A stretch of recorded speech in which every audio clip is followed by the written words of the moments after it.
right, thank you for joining us. We are the agricultural burning team, and today we will be addressing vineyard agricultural burning. My name's Annika. I'm Tasneem. I'm Nola. And I'm Arpina. Yeah. Okay, so quick agenda, we'll be going through an introduction, data analysis, current solutions, and 2025 and beyond. So California has been trying to end agricultural burning for quite a while, starting in 2003 when they first proposed a ban deadline of 2010 that saw various delays, and it wasn't until 2021 when they set a new ban deadline of 2025. From then to now, the interim solution has been burn permits, which have key information such as acreage, crop type, location, etc. Burning is only allowed on permissive burn days. And until 2021, these permits did not restrict burning, they only monitored them. So we'll move right on to data analysis. First, we started by trying to contextualize Stockton within the San Joaquin Valley and burn permits. For this, we made a burn permit density map in the San Joaquin Valley. And as you can see on the right-hand side, the surrounding area around Stockton has high burn permit density. So it follows that on permissive burn days, they will experience effects in air quality. Then we decided to look more into the trends and see how burn permits have changed since the program started in the 2000s. When looking at acreage, we can see that the acres burned, or the permits that have been allowed to burn in acreage, have decreased up until 2013 and then plateaued. And then there's this drop again in 2021. The same trend can be seen when we look at burn tons. There's a little more fluctuation in the beginning, but again, it drops until 2013 and then increases and then drops again in 2021. We suspect that the first drop, since the first policy went in 2003, that explains why there's a drop starting from 2004. And then in 2013, the increase is likely because of the California drought produced more biomass to burn. And there was a closure of biomass for recycling facilities from 2013 to 2015. And then the more sharp drop after 2021, so 2022 and 2023 are significantly lower, is because of the new policy that was passed in 2021 that started to limit how many permits were issued and what could be burned. We then looked deeper into what has been burned in tonnage in the past 3 years since that new policy, and the majority of crop type burned has been vineyards. There's a small portion that is left for orchard detritiation and especially almond detritiation. But yeah, so the important takeaways from our data analysis has been that vineyards are the majority cause for burns.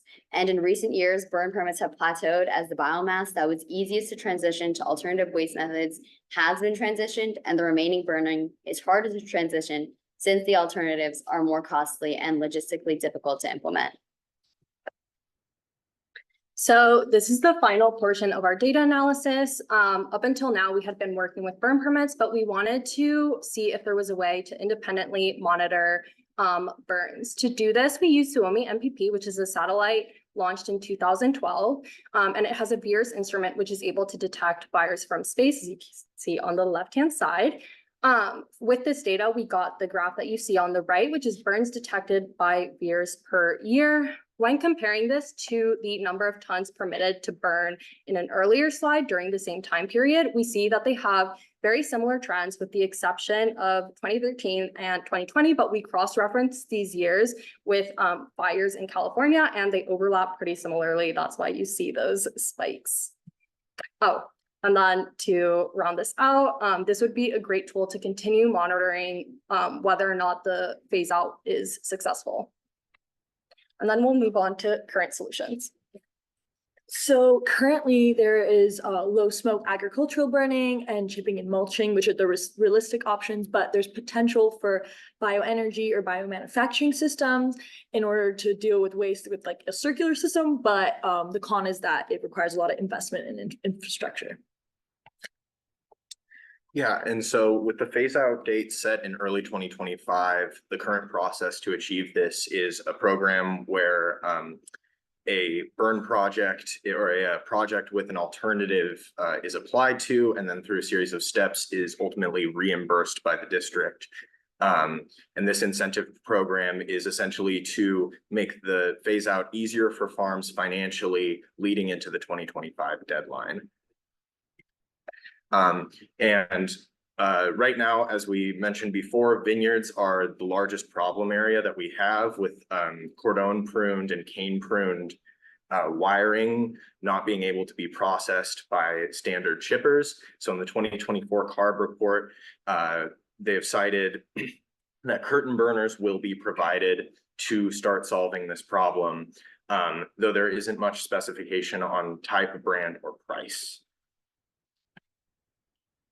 So for 2025 and beyond, we have some recommendations, specifically with accessibility, policy, and in a long-term vision for sustainable agriculture.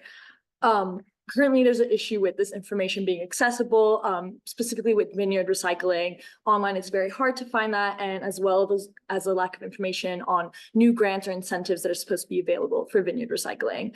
You can see here for farmer looks for orchard recycling, there's so many options that come up on Google, yet the moment they search vineyard recycling, there's very limited results. And so we think that there needs to be a huge increase in community outreach, much better online access to better websites, better documents, promotion within the community, such as stores or community centers, and events and social circles need to have a chance to talk about this, whether it's like an ag tech expo or within farmer circles.